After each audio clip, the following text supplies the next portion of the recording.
This is Dan Hodgson from the Callous Cowboys, and you are listening to The New Scene.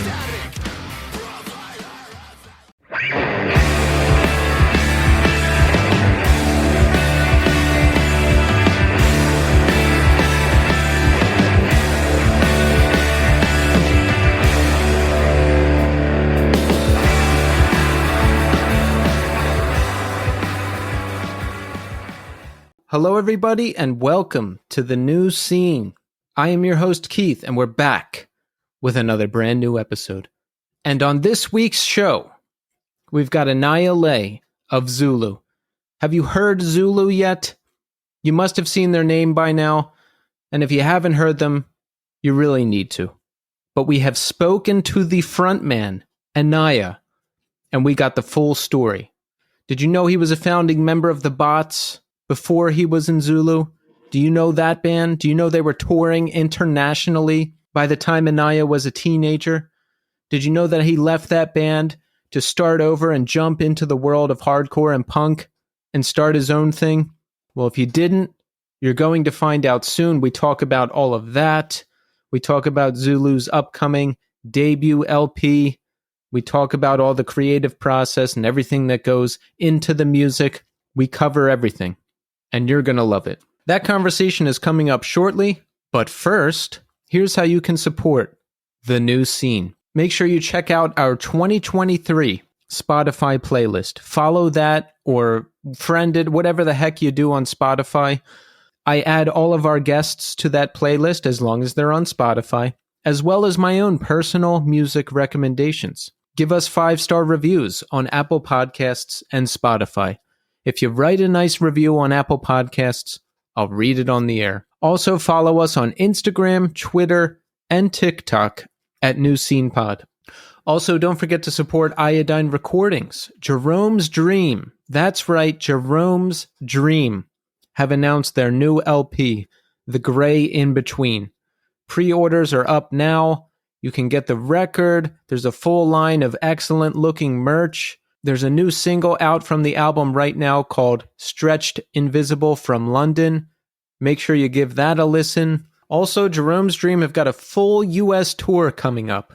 Starting in May, you can get tickets now. For more information, head to the Jerome's Dream Instagram at Jerome's Dream Forever. Or head to the Iodine Instagram at Iodine Recordings or the Iodine website at iodinerecordings.com.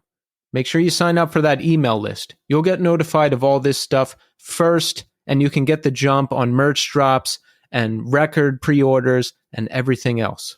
And don't forget to support this month's sponsor. That's right, you guessed it, Bridge 9 Records. You've got to get over to the Bridge 9 record store at 282 Rantoul Street in Beverly, Massachusetts. You have to. You just have to. How many times are you going to make me tell you? The record store is buying used vinyl. They've got rare Bridge 9 stuff that you can only get in the store. They've got a bunch of non-Bridge 9 stuff, all kinds of merchandise, records, shirts, you name it. They've got it. And now they're doing record auctions out of the store. Follow B9 Auctions on Instagram. The bidding takes place in the comments section of the post, so even if you can't make it out to the record store, you can be part of the auctions and get your hands on some one-of-a-kind vinyl. For more information, head to bridge9.com. That's bridge, the number 9.com.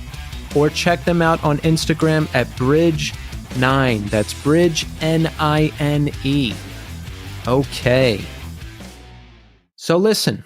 Make sure you check back in with me after the interview with Anaiah. We'll do a little recap. I'll tell you about what's going on with me. I've got a music recommendation for you. We'll do it all. But right now, we are going to speak to Anaiah Lei of Zulu. Enjoy. All right. We are here now with Anaiah Lei. Anaiah, welcome to the show. Thank you so much for having me. Happy to be here. How's it going? I'm feeling good. I'm very stressed lately, but it's good stress because there's a lot of great stuff going on. And Anaiah, I know you've got a lot of great stuff going on now. Zulu has an excellent new single out, Where I'm From. We've got our debut LP coming out this year, A New Tomorrow. Very exciting things are happening. And Anaiah, we're going to get to all that. But first, let me ask you, how are you doing today? Today is going all right. I'm super busy getting ready to leave on tour in a week. Not even a week. When are we leaving? The first show's on the 9th. Yeah, it's coming up pretty soon. So getting ready for that. But, just doing the whole thing for the record right now, which has been amazing, getting to talk to different people that are covering the record, and it's been nice. It's been a nice time. It's got to be fun, right? You're probably in the thick of a big press junket, talking to people every day, getting ready to release this record that I'm sure we're proud of, right? Absolutely. Yeah, it's been, you know how those go, but it's been really cool because this is a really special record, and very excited that people are excited for it, Yeah, this is awesome stuff. Who's the tour? What is the tour you're going on in a week? So it's going to be with Show Me the Body, Jesus Peace, Scout, and Trip Jones. And it's a full US. I think we're doing some Canadian dates in there as well. So that is a massive tour. It is. It's insane. Things are happening pretty quickly with Zulu, and it's not surprising because you have a very rich musical history with many bands. You're an accomplished musician. I mean, how do you wrap your head around all of this? I just I've been doing music for so long. I don't even think about it as being I don't think about all the things I've accomplished. Once I've done it, I'll think about it in that current moment. And once in a while, I guess I'll come back and revisit it. But for doing it as long as I've been doing it and as young as I started, it's just kind of like I haven't had the chance to really just sit back and think about the past so much. So much. I like I said, once in a while, but I'm so busy with whatever I'm doing next. I'm just continuously going. And then, there are sometimes where I'll look back and I'll be like, wow, I've done a lot of things in my musical career. And I'll get a little bit surprised by it. And I'm very happy to have been able to do it for this long and in different avenues. So it's interesting to think about, because most of the time, like I said, I'll go through it and I won't really think too much of it at that current moment or the current time. It won't be for like a while. Like, for instance, it could be like 5-6 years can go by or whatever. And I'll be like, oh yeah, I forgot we did that really cool thing. And then I also did this really other cool thing, That makes sense. Yeah. Like, I don't sit back and think like, wow, I've recorded a lot of great shows. Like, I'm just always focused on the next show. Right. Exactly. So you have been doing this a long time. Talk about how you got your start. I think your dad was into the hardcore scene in LA, right? And you kind of discovered everything through him? Yeah. It was my dad came to America when he was like 8 and something like that, and then got into the hardcore scene through his sister, my aunt, in like the late 70s. And then that was it. Yeah, that literally was in terms of hardcore, in terms of music, it was both my parents, listening to a lot of reggae, playing a lot of soul and whatnot. But hardcore rock music, classic rock, but specifically, hardcore definitely stuck out to me. Is that what grabbed you the most growing up? Like, was that your main thing? It was one of the main things. I did like all the music though. I was a big reggae fan growing up in a household that primarily played reggae and dance hall and dub and, any variant of reggae you could think of. That stuck heavily, but the rock music definitely stuck out as well, and specifically hardcore punk. Yeah. Did you ever go through a phase where like you rejected all the music your parents showed you and only focused on punk and hardcore? Like, I know I went through that. I know other people have gone through that. Or did you just like everything you liked? No, they played really good music, so I liked everything. they played some great music, and of course, like when my dad was showing us like all the hardcore and stuff, he went through the list of different genres, different rock genres, from classic rock to like like stoner rock, just for everything, all that sort of that umbrella from like the 60s into the 80s. But then obviously in there was punk, and that was definitely highlighted because there was many stories he talked about from that time period. growing up in Los Angeles in the early 80s, in that scene. So Would you like go to shows with your dad? Like, what was your introduction to the whole thing? not by the time I was around, he wasn't going to shows anymore. He was just doing his thing. No, I didn't. I went to shows on my own as like a teenager. But as a little, that was when I had the ability to be able to go to shows. I was able to go to shows. As a little kid, I was too busy being a little kid and skating to really go to shows. But a little kid, I should say, as opposed to like, once I got into my teenage years where I was able to, actually take the bus and stuff. I was taking the bus from early, so never mind. Yeah, I didn't go to shows with them though. I went on my own. You were performing pretty young too, though, right? I saw a video of you, I think, from the Bots, and Yeah. I guess you're 13 years old and you're just killing it on the drums. Thank you. That band started when I was in the 6th grade. I'm pretty sure it was the 6th grade.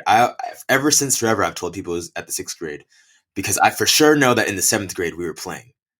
So yes, it was the 6th grade going into the 7th grade. I joined that band with my brother. He started it. And yeah, we were playing. Wow.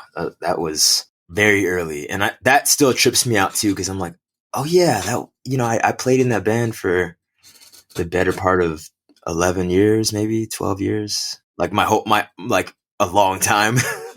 Like my whole, teenage or like preteen to teenage life was playing in that band and touring with that band. So it's pretty incredible if you think about it. You've almost already had like 2 different music careers. And how old are you now? 26. Yeah. Yeah. At 26, you're already on like your 2nd, maybe 3rd career, depending on how you look at it. Yeah. I would say definitely like 2nd or 3rd career for sure. Maybe 4th. I was in a couple bands that were going places, and then I ended up not being in the band anymore. So I guess that counts though. That counts. Yeah. Of course. So talk about the early days. Like, how did you decide you wanted to play?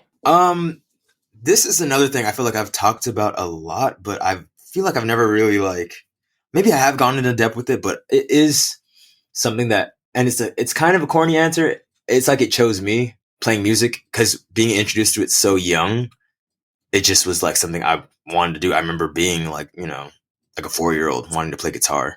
I think that was the first instrument I wanted to play growing up. But something about the drums was the drums was it for me. That was my thing.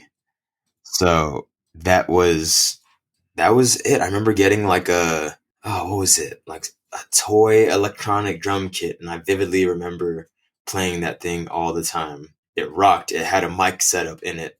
And you could, it had a little speaker so you could play drums while singing or whatever. And I remember getting a drum set when I was 8 years old, and I had that drum set for many years. I don't have it anymore, but I got like a Tama starter kit at 8, and that was really, I guess, where it began, Yeah, so you just took to it and that's it.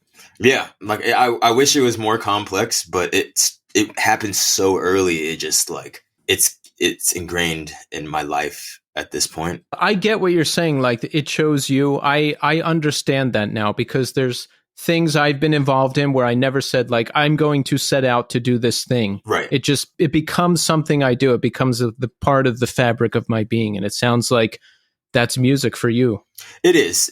I think I could say, and I could safely say from early on as a little kid, I always was like, I want to do music. I don't think I ever had any other idea or profession I wanted to set out to do, and I was very sure of it. So it's kind of crazy all these years later that that's still the case for me. And I still am very excited on doing music, still very excited to play live, to tour and make music. So I'm really glad that I didn't, because sometimes people, it fades for some people, and that happens naturally. But yeah, I'm glad that for me, this is it. This is where I was. Again, it's corny, you know what I mean? But when you're thinking about what you're meant to do or why you're meant to be here, I think of it like I was meant to play music here and make music. That's just it. Yeah, I mean, you've been doing this a long time. So you got started in the Bots. Was that band just you and your brother? Yeah, it did start off with a whole like it was like 6 of us in it, but by the time, the actual band ended up being 3 people at a certain point. And then we did that for a little while, 3 of us. And then one of the dudes left and it was just us. So that was it. Yeah. The majority of our time was us 2. And that band ended up doing a lot of great stuff, though, right? You played Coachella, Bonnaroo. I mean, you were a band for a long time, correct? Yeah, we did a lot of festivals, TV, all like we did a bunch of stuff around the world. A Tiny Desk, right? Yeah. How long before you get this thing started with your brother do things start taking off? And like, how do they take off? Okay, so I remember and I was just talking about this yesterday, so this is perfect because I had a perfect refresher of how it went down. What really, playing locally in LA and trying to promote on MySpace and stuff was, that was the time period we were at. And I remember Afropunk was coming to do a showcase in LA for the first time in 2009. And they did a show at the Roxy. And I can't for the life of me remember every single band that played, but I for sure know that Saul Williams headlined. And they asked us to be a part of that lineup in 2009. And that was like the first big thing. And at the time, Afropunk wasn't even where it was at, but we knew about Afropunk, we being on MySpace, of course, being online at that time. Yeah, we know what it is. The documentary and everything. So we're like, of course we're going to do it. We're going to play the Roxy. And it was a packed house, that I feel like was the first thing to happen that year in 2009. Because in 2010, I don't know who it was from the Afropunk camp or if it was someone from the Afropunk camp, but somehow the people from Warped Tour got wind of us and they hit us up and they wanted us to play a couple dates in 2010 on the West Coast. And that was the second, oh wow, we're getting hit up to play Warped Tour. This is crazy. So we did that. Continue to play locally. We didn't really tour or anything like that. And the Afropunk invited us out for Afropunk Fest in 2010. So we went out, played that. That was awesome. That was our first time in New York. It was amazing. Just as a little kid too, I was just like, wow, this is sick as heck. What?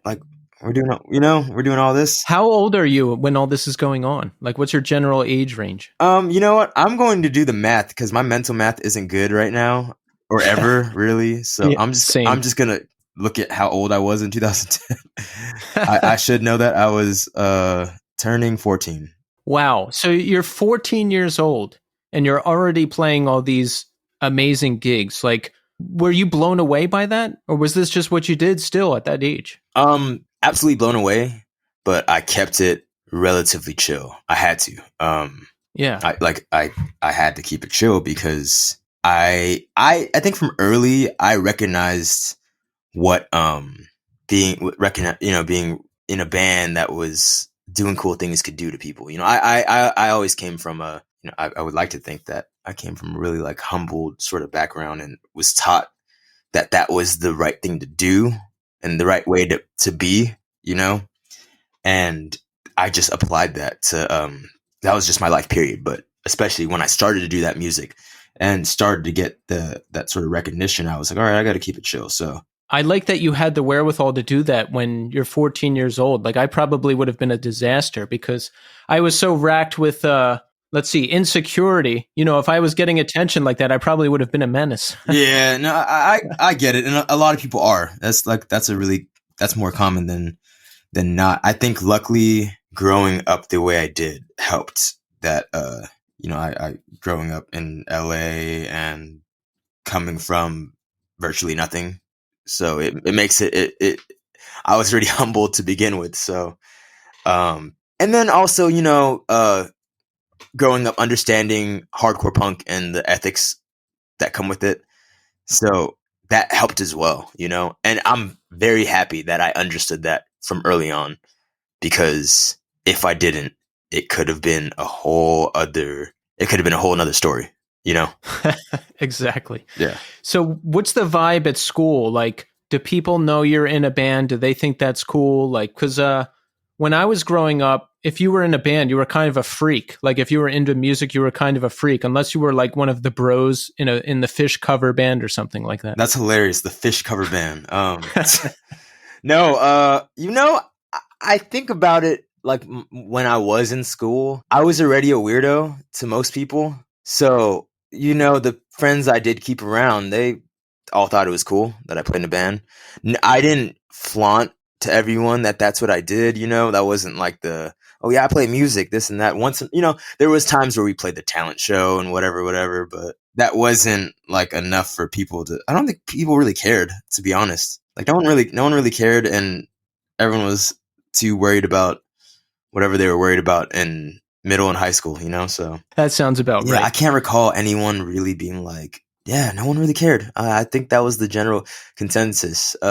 My friends cared. They liked it. So that's all that mattered to me. Nice. So, if you're out on the road with your brother, is he looking out for you? Are your parents worried about that? How does the mechanics of that work? So the early stages, my mom would come out with us. And I think that was just literally because we literally couldn't legally do something like that. You know what I mean? Like, and she didn't want us to just go on our own until we got to a certain point where we were like, hey, we know what we're doing. And eventually that did happen. And eventually my brother did turn 18. He's like 3 or 4 years older than me. So at that point, she stopped coming around. And obviously we're like, we don't want you coming with us. We don't. No one wants their parent on tour with them. And my mom's cool. So that's the funny thing. Even that was like I love my mom. So yeah, but at that age, I definitely was, hey, you're cool and all, but we got to do this on our own. And you're kind of corny. So pardon me on this, but she was like cramping styles for sure, Would she like get involved with stuff like managers and bookers and all that stuff, or? Yeah. For a while she was on the momager sort of tip as from early when we were really young, and then that obviously didn't happen anymore. But early on she was on that, and then she still was always involved here and there, and then there was a time where she wasn't, but for a good amount of it when we were like ridiculously young, she looked out for us in that regard. But she also, and I hope she doesn't take offense to me saying this, it's not that she didn't know what she was doing, but there was a lot of there's times where it was like, I don't think that's the correct way to go about things. I don't think I wouldn't say that was the right way to handle situations. And so I'll say that about my mom, but I am very appreciative of her, the things she did to help us. But yeah. It's a good starting point, but like you said, you have to figure it out on your own and kind of branch out, because whenever you're in the situation where like your mom or your brother or whatever is managing you, it usually ends up bad. Like you usually have to break away from that. Yeah, absolutely. And that was we definitely got to that point at there was a turning point in our career where we're like, okay, we need to get real management on. We need to get people that can handle the workload that we're getting thrown at us. And that did happen, a couple years later. We started to tour more. We started to leave the country to tour. And I was like, yeah, we gotta get into this. So, and we did. How did you balance that with school, or did you just start doing more once you got out of high school?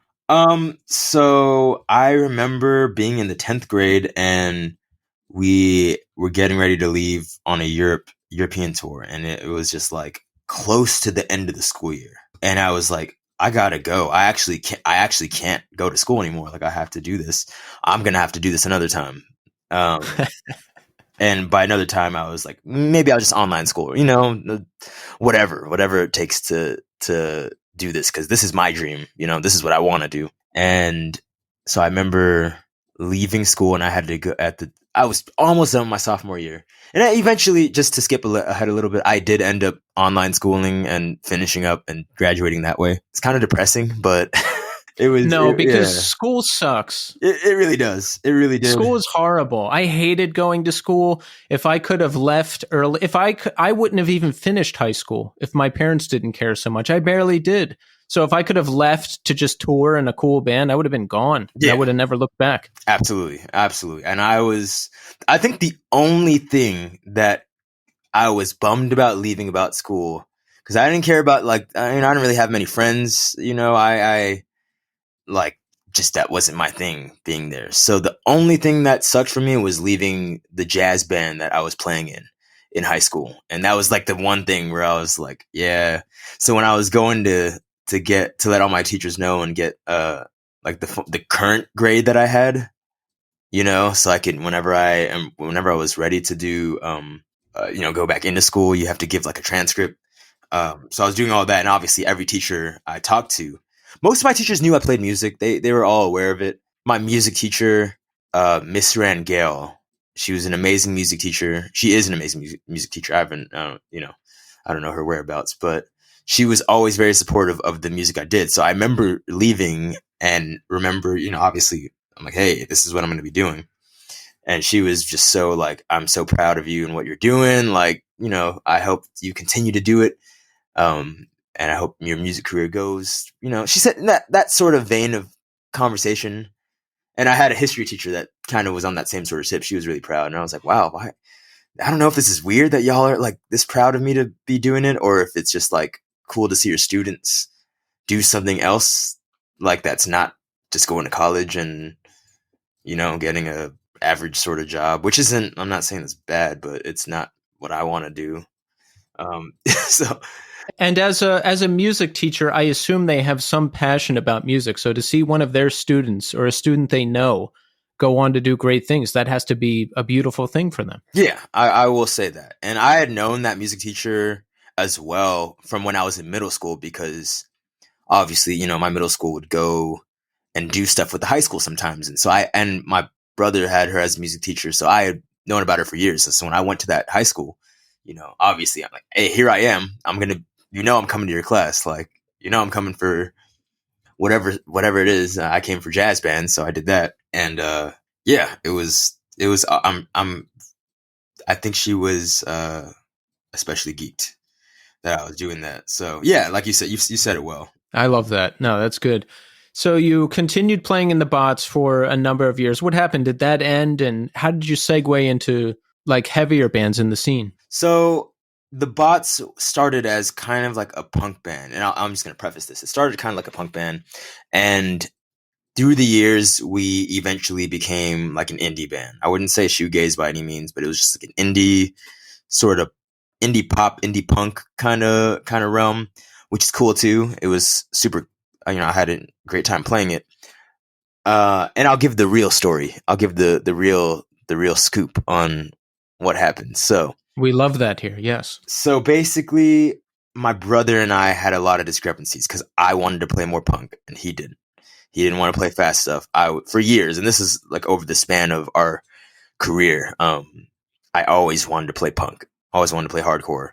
Always tried to fit in breakdowns in there. I tried to fit in things into our music that he wasn't going for, and that was an ongoing problem, we had definitely a lot of fights. We definitely, we had so many disagreements on where the band wanted and should have gone. And it was something that I was so not passionate about the idea of wanting to do hardcore punk or like going back to roots. But I always, let's say it. I was definitely passionate about keeping those roots in our band. And it was funny because our genre switched up so much. It stayed in the indie pop, indie punk realm, I suppose, but we dipped into other things as well. So I always was like, well, why can't we play this as well? Why can't we do this? This is,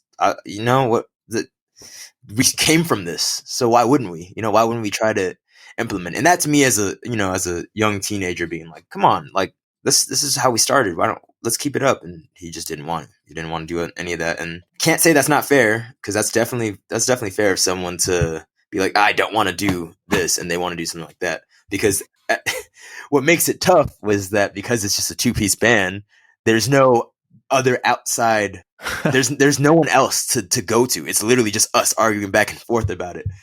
And that's where I was like, over the years, it kind of turned me off more and more about the band and where we were gonna go, because where are we gonna go if we're not on the same page, Yeah, and if you can't if Yeah, you can't express your ideas, it's almost like you're just hired for the band in a sense. Like you can never do exactly what you want to do. You just have to do what your brother wants to do. exactly. And that was the feeling I had for so long. And I, without talking smack on my brother, and without bad mouthing or backbiting in any way, I was made to feel like I didn't contribute much other than just hitting some drums. And that's what it felt like.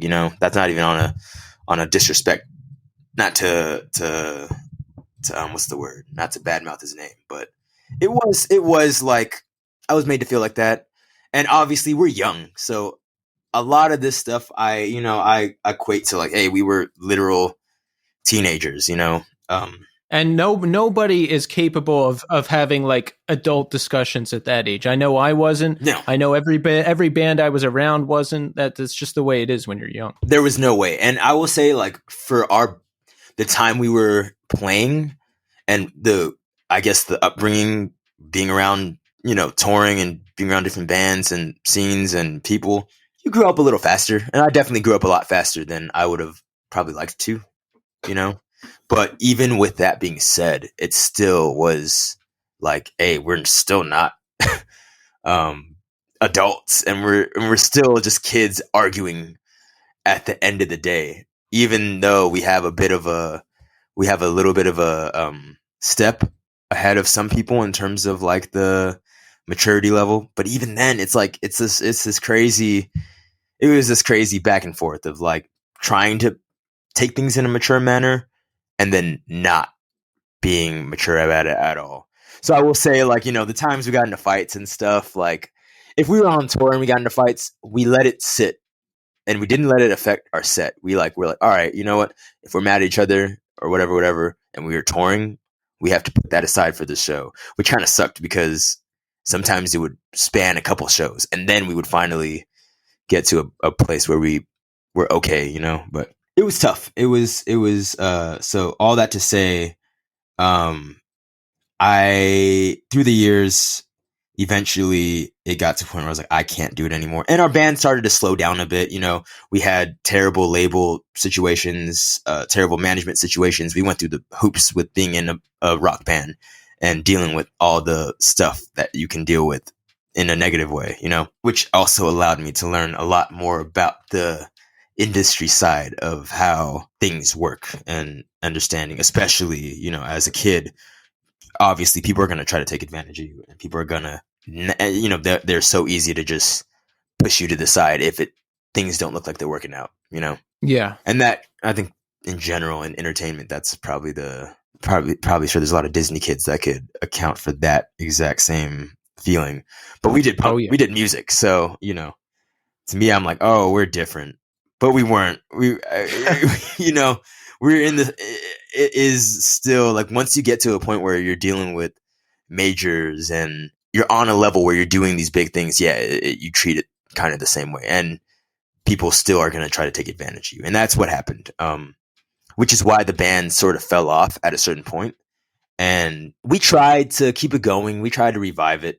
And, I wasn't mad that the band had played its course, because we did so much great stuff. Looking back, I'm like, wow, we really accomplished a lot in the 10 or so years, being a rock band. And this is our first band. And we did Coachellas and Bonnaroo's and Glastonbury's and played on Canal Plus and like late night stuff and PBS or whatever. We did all this awesome stuff, commercials, video games. Like, this is, I have a song that's in a Guitar Hero game, and I grew up playing Guitar Hero. That's my flipping. That's like, that was a dream. That's amazing. That was a dream come true when that happened. I was like, wow, I really made it.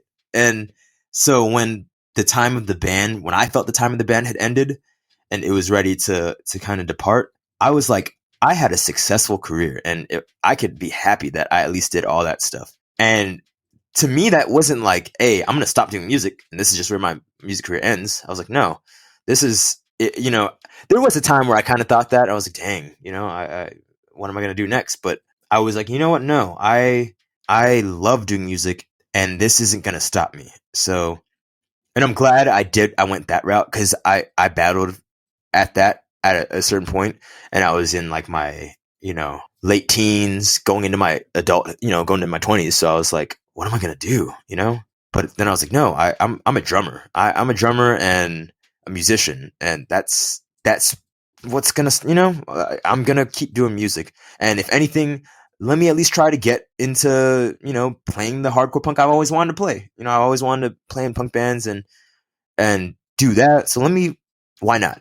This is if there was ever a time to do that, it was that kind of moment, which I'm glad that happened because Yeah, it led me to where I'm at now. absolutely. So how do you get started? I mean, did you know bands that you could jump into? I know you ended up joining Dare and Culture Abuse, but like, how do you segue from the bots into that world? Um, you know, I was so disconnected from the hardcore scene, especially in LA, because I toured so much with my brother.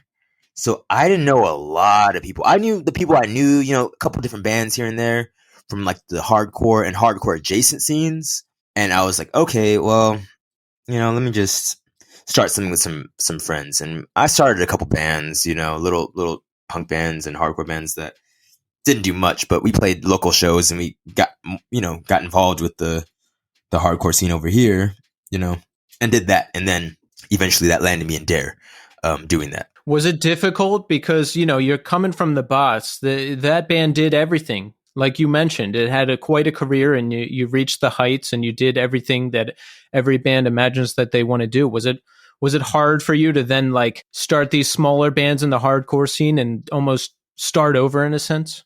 No, I actually was, while most people might, I was excited to do that because that's what I wanted to do for years. I wanted to, at that point, playing those big stages and all that, I love doing that. That's awesome. But I wanted to go back to roots. And that was kind of my whole spiel, my whole point. It was like, I want to go back to playing what I grew up listening to and what I know, And that was so going back to doing all that stuff was super fun. I loved it. I can't say I thought anything of it other than just like I'm having a great time and I'm not stressed out about playing music. Because at a certain point, being in those big sort of acts, with that notoriety comes responsibility, and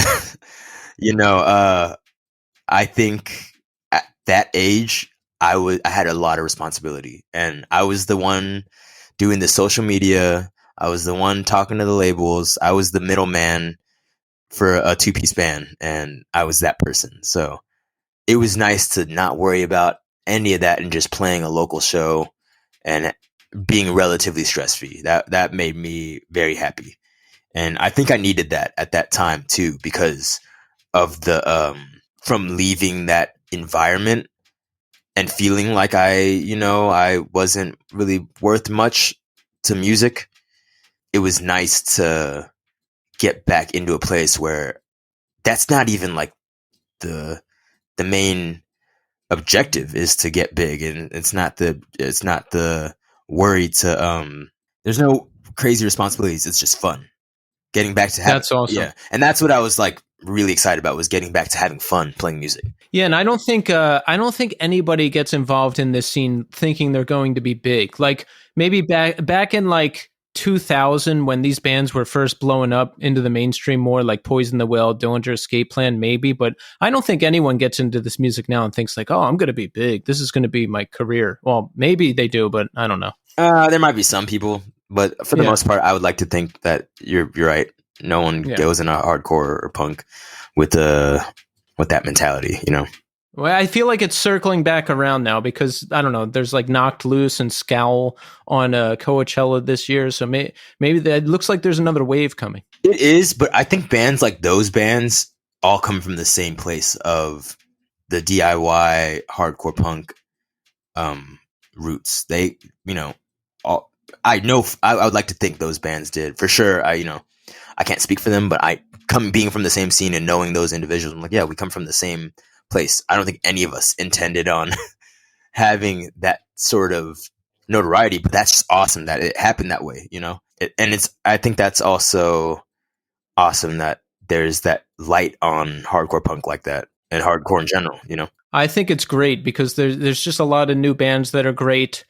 There's a lot of new stuff out there that is great, including Zulu. Now, Thank you. yes, this is a great band. I love what you're doing. I love that it doesn't sound quite like everything else that's going on. I love all the elements that you put into it, the sampling and the various different musical samplings that, it just gives us a sense of who you are, of who the band is. I like when bands do that. There was a lot of sampling in the 90s going into to early 2000s, and then it stopped for a long time. So I love when bands do that. I'm a big fan of it. It is. And I thank you. I appreciate that because it definitely was this project was the band where I was just like, I had played in bands. I had been a member to someone's band, and I'd never started something really on my own. Even the Bots wasn't something I really started on my own. I kind of just joined into something that my brother started.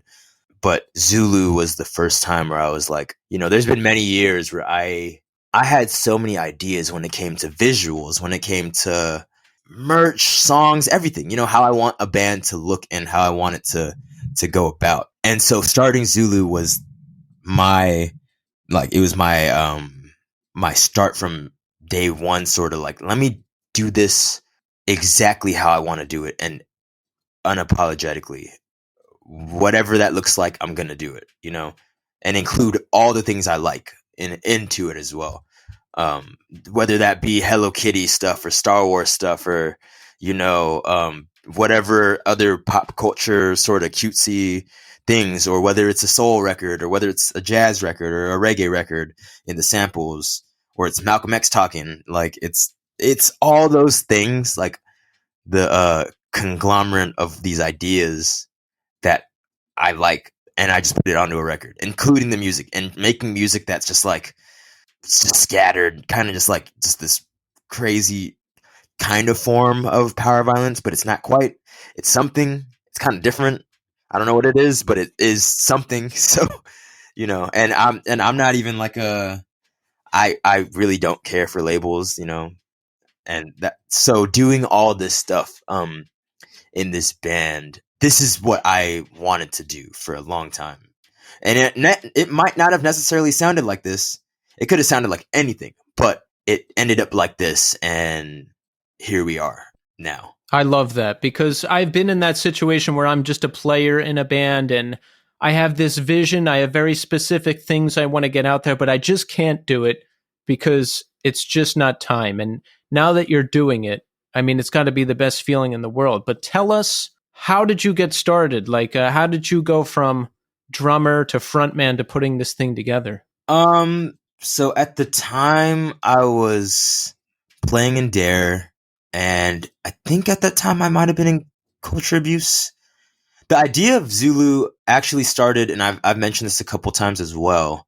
So maybe some people might be familiar with it, but it started out as being a vegan straight edge band, and it was going to be a vegan straight edge band, and I wanted to do vocals on it. That didn't work out. I realized I'm like, I wanted to be in a vegan straight edge band that didn't have white people in it, and that was the start of that idea. And then it became, okay, well, if I can't do that, and that's not working out exactly how I want it to work out, then I'll just do a band another way. And at that time, I wasn't putting a lot of effort into it because I was touring a lot with Dare, and I had other bands I was in, but Dare was like we were touring a lot. We were doing a lot of stuff, putting out releases. But in my spare time, and at the time I was living in Pomona, California, and I was in a pretty awful state in my life. I'll be real. I wasn't in a great place when I started Zulu. How so? Relationship stuff, just friendship stuff, mental stuff, mental health stuff. It was a lot of stuff. Family issues, obviously with my band with my brother, that was an issue at that time for leaving it. So I was in a really tough place, and I was like, I need to do something for me. I need to do something that's like, I need to get these ideas out. I was tired of always being just pushed down. I had a threshold, and that was at that point in my life. I was like, all right, I think this is the perfect time to try to do it. So that's when I tried to do the vegan thing. didn't work out. So I was like, all right, well, let me not think of it too much and let me just write music. Let me just write whatever comes to mind. I hit up our, Braxton Marcellus, our guitarist, early on. I was like, hey, I want to start this band. And we had played in a band together right before Zulu started. So, we were friends, So, he was down, but he was busy doing stuff too. So I'm like, all right, I'm going to try to write some stuff and see where it takes me, And this was the first EP, basically. Our Day Will Come it was maybe written over the course of like almost a year because I was touring, busy, It was something I was like, this will be a side project. This will be like a side passion thing I'm going to do.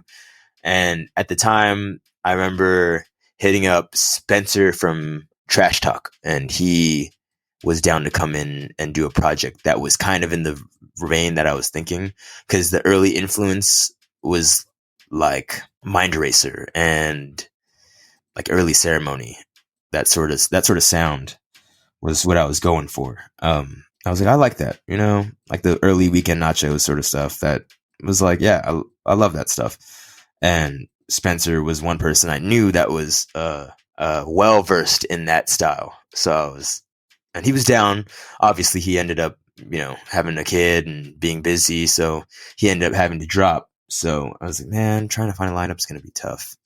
And during that time, I'm still writing the EP, And I think what took so long was because I was so nervous about what people would think about it. Because I had that mindset of I can't do this. Which is bad. I feel bad that I felt that way. That's natural, though. Like, whenever I tried anything new, singing in a band, this podcast, I almost talked myself out of it because I was like, I'm going to be horrible and nobody's going to care. But that's what we have to overcome to achieve greatness. Yeah, exactly. And that's really what it was in the process of writing that, while simultaneously trying to get a lineup together. It was overcoming that fear, but it was also the trauma of being told that you can't do this and that your ideas aren't good, and that was the tough part, because being in bands through time, I would always try to suggest stuff and no one ever really went for it. And I'm like, okay, yeah, everyone is entitled to their own opinion. That's fair. Still sucks though. Still sucks being told that all your ideas pretty much are bogus. It really does. You know, I've heard so many stories over the years of like successful people saying like, don't listen to anybody. Don't let anyone tell you can't do anything. And I used to think like, that's like too simple, but it's so true. Like when I look back at my life and I look at all the negativity I was surrounded by and everyone telling me that I can't do things, or myself telling me that I can't do things, when I actually just started doing stuff, it worked. Yeah. And look, it's working for you too. Yeah, exactly. That simple advice goes so far, and I wish I would have listened to it earlier, but I'm happy it happened when it happened, because it was a part of the journey, and that's the thing that helped me grow as a person, was that journey I went on to get here. So the journey to get to Our Day Will Come was a tough one, and I was, again, I was in a really crazy place in life, and this was my way of letting it out, which is kind of why it ended up maybe as sporadic and wild as it did. And I'm happy about that, because I like how it sounds. I was happy to do it. I recorded it all in one day in Lancaster and at my friend's studio, and it was it worked out. And I remember getting ready to release it. I was like, okay, well, let's see what people think about about me doing vocals. I didn't even know what I thought about me doing vocals. I had never done vocals like that. I was just like, I want to do it. That's it. I just want to do this, and I want to see what people think. And so, was it hard to get the vocals where you wanted to get them? Because I know the first time I tried to sing, it was really bad, and I had to like go to the practice space by myself and just keep trying stuff until I found something that worked. Yeah, it was tough. It was definitely tough trying to figure out where I wanted to go with it vocally, which is why and even till this day, it took a while to get to it. It took 2 releases to realize I can't sing this way, and it's probably not best if I do. So I'm going to continue to try to find what works for me best. And I did.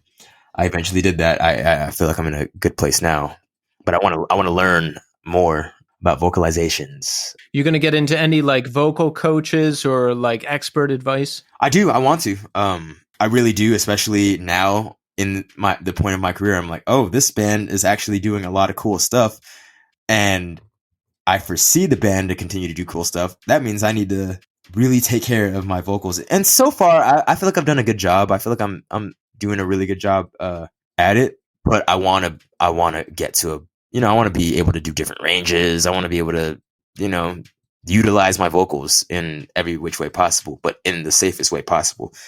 And I've heard so many horror stories. I'm just like, nah, I gotta take care of it. Yeah, contact the experts now and save yourself some trouble later. Yeah. Exactly. And you're in the thick of it. I'm sure there's people out there who are going to want to help you. Yeah, I want to. I'm not the most aware of different vocal coaches, but I've heard of a couple of different names. Names I can't remember at this current moment, but names that if I just take a second, I'll be able to see. But yes, there's some people I want to look into training with eventually, and maybe around the time the second album comes out, I'll probably be there. So you do this first EP and things are getting going. How does it turn into more of a full-time gig? The reception was lovely for Our Day Will Come, and I was not expecting that. So I was like, oh snap, people liked this, let's do more. It was a very natural progression where I was just like, all right, well, this is not just going to be one demo that I put out. It's going to be I got to do a follow-up. I want to do a follow-up. People were really happy about it, really excited about it. Were you playing gigs too? Yeah, we played a couple gigs. I think I know the first show we played was in 2019 in December, right before the new year. We played 2 shows, and then we played a couple more into 2020, and then obviously lockdown happened. So by that point, we probably had 5 shows under our belt, and people were digging it. So I was like, okay, this is cool as heck. I'm excited to see where it's going. And then obviously, yeah, all that happened. So we released My People Hold On that year in 2020, like May or something like that. And after that, it really started to snow. People had nothing but time to just check out music, and that was it. They really enjoyed it. They really dug My People Hold On, and I was like, okay, this is cool as heck.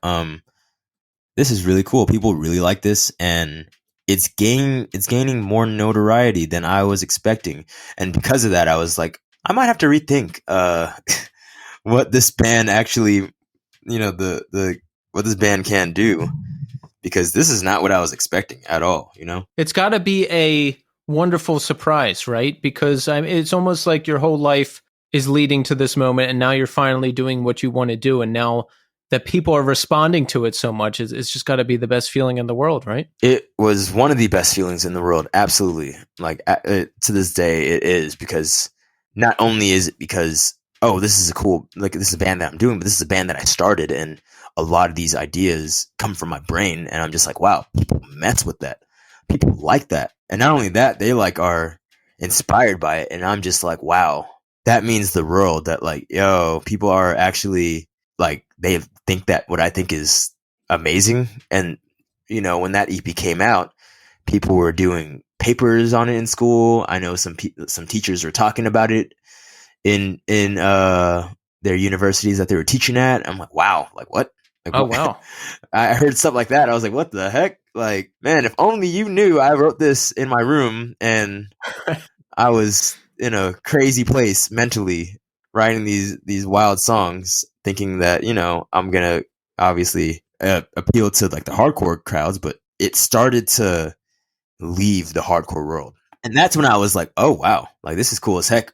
And it also was the turning point for a lot of bands like us that were from the hardcore scene and getting noticed in a different light. People were starting to be like, oh snap, look at a band like Turnstile. Look at, that was like that time period where it was really, I hate to say it, becoming mainstream, but it was becoming, more noticed as a whole. So we just got into that wave, which was cool. I'm happy that happened because it showed people a whole side of it showed people different sides of hardcore, Yep. and a lot of the bands that were being noticed were coming from different sides. Turnstile sounded different from Code Orange.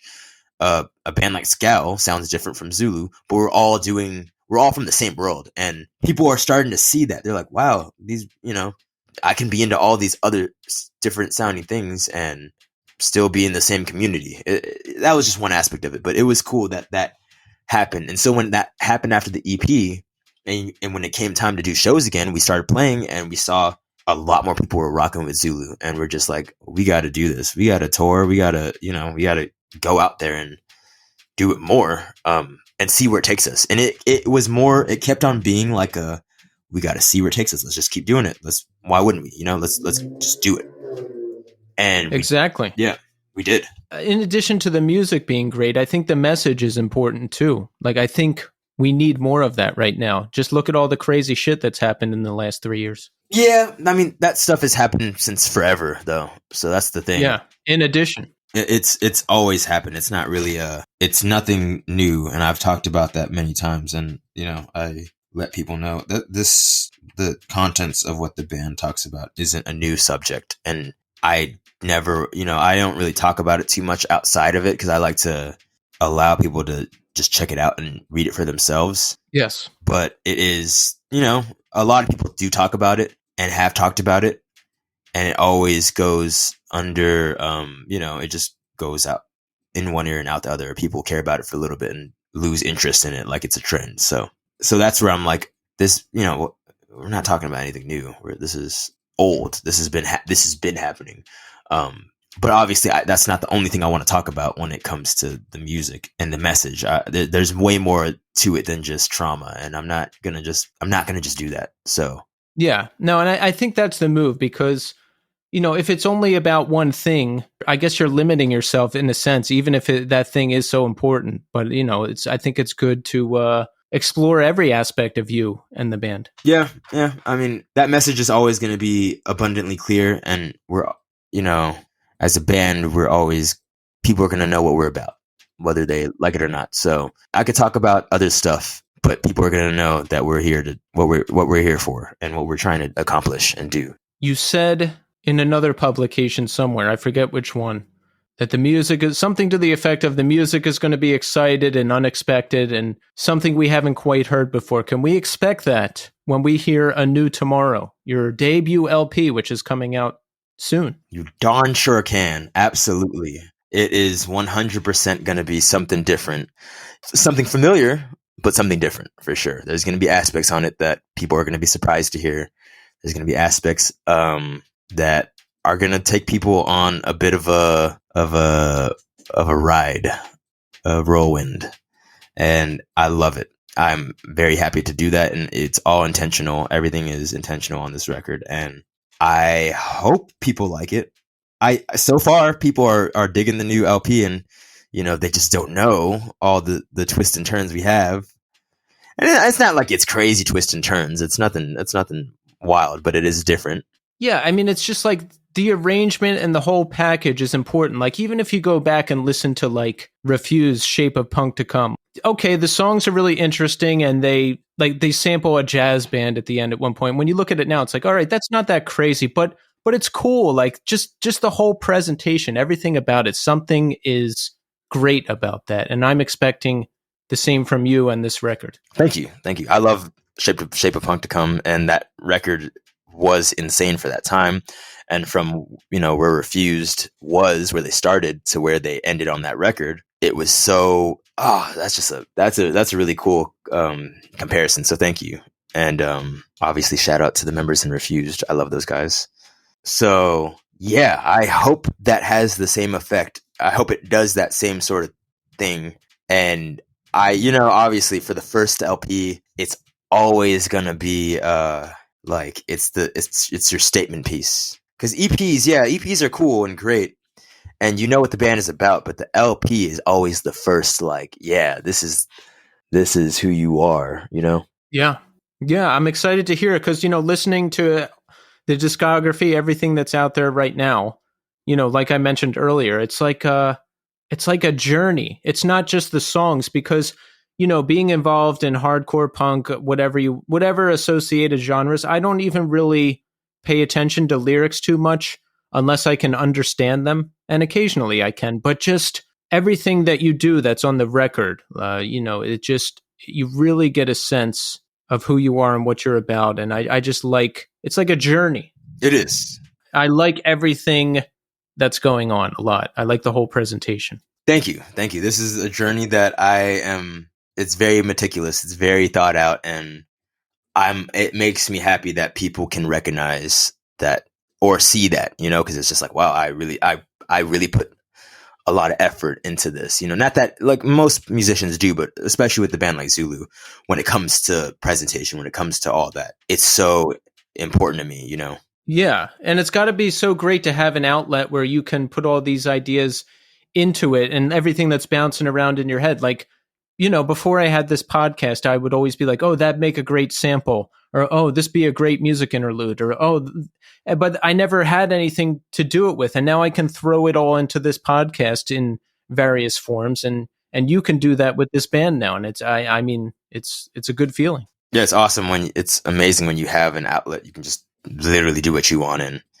And, that's the best part. You get to be creative and really let that shine if you want it to shine, of course. Yes. How does it work within the band? Do you just present the ideas and then everyone hashes it out, or how does it work? I write a lot of this stuff, and on this last LP, I've had some of the members help me out with some of the music, which was great. But they all understand that the Zulu is my baby, so I have a very strong, attachment to it and how I want it to be, and they appreciate that and respect that. And obviously, they're amazing musicians, so I respect what they think as well. But yeah, they are all they know that this is my thing. That sounds like I need to get myself a situation like that where it's my baby and people will listen to what I say. How do I do that, Anaiah? You got to start. Yeah, you started your podcast, so really you can do that with this. But that was really what it was, just like starting it on my own, but like communicating that at least, and letting them know, but also respecting, what they think as well, of course, and if they don't like it. I tried to do that with a band, and well, the band's not around anymore, so we all know how that went. Yeah, I that's happened. I've been there, literally. Okay. All right, so I'm not alone. That's good. No, not at all. So what do we have coming up? We've got a new Tomorrow that's coming out March 3rd, right? March 3rd on Flat Spot. The tour with Show Me the Body. Various musical festivals throughout the land in the next coming months. Some stuff not announced, some stuff announced. Some European dates in midsummer. We're still getting that tour together, but so we've been announcing festivals. We've been announcing some of the festivals for that. Some stuff later in the year that I can't talk about yet, but more tours, festivals, fun activities. Hopefully more to come as well. But obviously the biggie is a new Tomorrow. That's excellent. Yeah, it's all happening right now. This is it. This is the best time. One of the best times anyway. Yeah. I'm very, very excited. So happy to be here. That's awesome. I'm curious, what happened with your brother? Like, are you guys cool and everything after the end of the bots? Does he still play at all?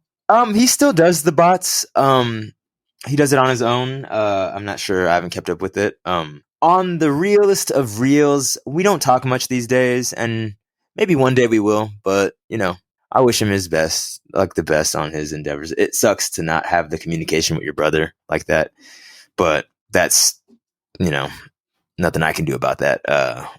Whenever he wants to get together and talk, we obviously can. We're brothers, so yeah. that's that. That's a shame because, yeah, you're brothers. I mean, you have to communicate. Well, I guess Yeah. you don't have to, but I mean, you should. You should. You should. I mean, if it's really not a good situation, then I understand that. And for many years, it wasn't. So hopefully, he finds peace with everything that's happened, and yeah, we'll see what happens. But yeah, that's kind of where we're at right now. Do you see him when you go home for Thanksgiving or Christmas or anything? Is it weird? No, I don't go home for Thanksgiving. No, my mom doesn't live over here, and I don't talk to my other side of my family like that. Well, I mean, not all of them, but I see. it's kind of a touchy situation. But I see. yeah, it is. That's a story for another episode of the new scene. Yeah, that's another story. But I for holiday stuff, I don't even really celebrate. So I just stay home. Well, Anaiah, I just want to say thanks so much for coming on the show. I mean, I love the band. I love all the bands you've been involved with. I'm really looking forward to the new record. And I wish you and the band continued success. This is exciting stuff. So thank you. Thank you so much again for having me. I'm super excited to have been a part of this. And yeah, this is great. Thank you.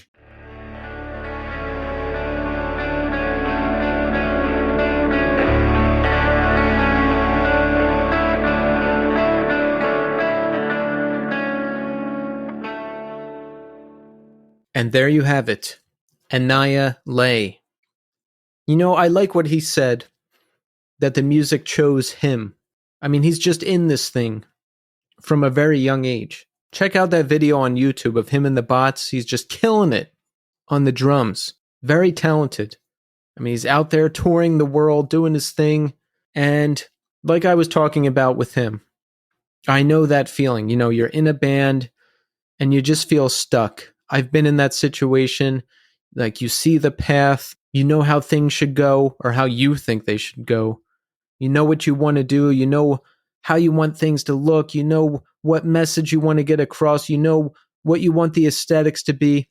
And for one reason or another, you just can't do it. So Anaiah made the tough choice of leaving that very established act and starting all over again to do what's in his heart. And he did it. I mean, Zulu is just a really cool band. I like all the stuff they put into the music. I like the sampling. I like the different elements of heavy music and other music. It's very interesting stuff, and I can't wait to hear more. I really like everything I've heard so far, and I'm sure that this debut LP is going to be really good. It made me think a lot of my own situation. You know, I've been working on a band for a while now.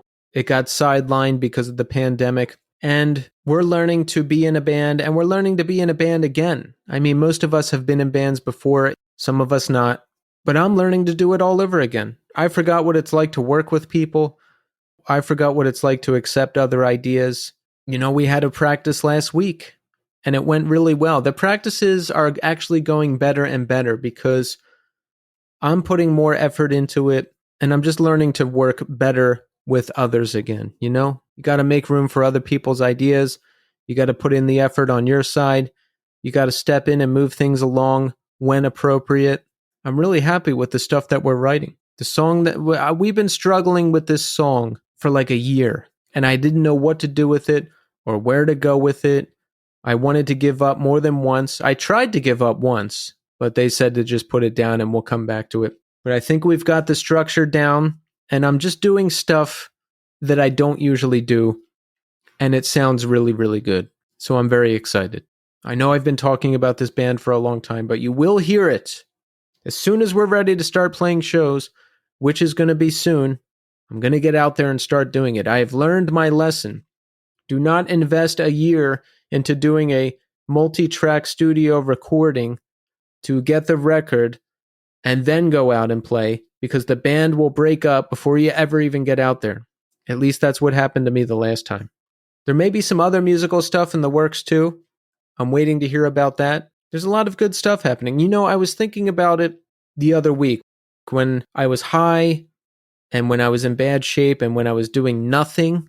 You know, I just always sat around all messed up, alone, watching the same movies over and over and over again, thinking, God, I wasted my whole life. Why didn't I invest myself in music when I was young? Why didn't I get out there and tour? Why didn't I make that my passion instead of just going out and getting fucked up all the time. Why didn't I apply myself? I could have done this. I could have done that. That was my story. I had a lot of regrets. And now, like last weekend, I worked on music for the entire weekend and nothing else, just like I wished I had been doing. And you know what I thought?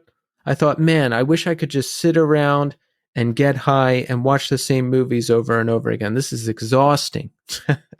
So it's flipped now. But I am sort of living my dreams. You know, I have a creative pursuit that I can put all of my energy into week after week and other stuff on top of that. So I'm really, really happy with the way my life is turning out. I feel good. By the way, who's watching The Last of Us? I don't know if I've talked about that on this podcast yet. The Last of Us, of course, is the HBO show based on the acclaimed video game. What do you think? It's the only show I'm watching right now, and I like it a lot. I think it's getting better as it goes along. It's good, bordering on great. The only thing I don't love the character of Ellie in the show. I don't know what it is exactly. I think she's just really different from the game. From what I remember playing the game and really liking the character, but I don't love the character in the show. I am warming up to her more, but I think it's just different. It's like if you read a book and the character is one way in the book, but completely different in the movie. I think it's something like that. But look, overall, the show, I'm really enjoying it. And it's nice to have something to look forward to every Sunday night, because right around that time every week, I'm anxious, thinking about the next day, and it's good to just watch something and unwind. So, good show. I recommend it. And you know what? This year has been off to a great start. My band is making progress. Like I mentioned, there might be some other music stuff in the works. Financially, I'm more stable than I've ever been. I just feel good. I feel good. It's been a good couple months, but with the good comes the bad. And I got some bad news this week. A friend of mine is sick. It doesn't sound good based on what I heard, but I'm not even really letting myself think about it too much right now, because there are more tests to be done and there are more diagnoses to be had.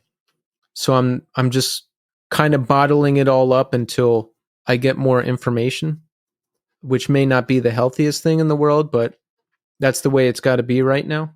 So I'm waiting to hear more news. I think there's going to be some tough days ahead, so I'm bracing myself for that.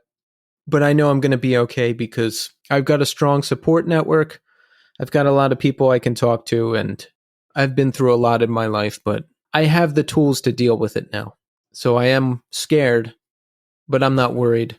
And the way I am, you know, I work constantly. I get up, I start working, I work all day, I work into the night. There's a lot of laying around too, you know, I take as much time as I have. If I have a lot of time, I'd use all that time. If I don't have a lot of time, I don't. So I take a lot of breaks. There's a lot of laying around, and then I get up and I'm back in front of the computers again and I'm working. So I got this news and I was sitting there working, and I stopped and just was staring at my desk for a minute. And as soon as I stopped, the thoughts come rushing in, and I was feeling really sad. And I don't know how or why, but I'm thinking about my friend and I'm like, oh, remember that time you saw The Dangerous Summer? They opened for Alkaline Trio back in 2009. You've been meaning to check them out for 14 years. Why don't you do that? So I did, and I landed on the song The Permanent Rain. And it was like a mystical thing because the song really fit the moment and how I was feeling. And I've been listening to that song a lot ever since. So that's my pick for this week. We're going to end the show with it. Unless you're on YouTube. If you're on YouTube, you won't hear it. I don't put the songs there because of copyright. But I'm going to add it to the New Scene 2023 Spotify playlist so you can hear it there as well. So that's it for this week. So if you're out there and you're struggling, just know that you're not alone. Find the people that care about you. Find the people that support you and stick with them. We're going to get through this. Take care of yourselves, and I'll see you next week.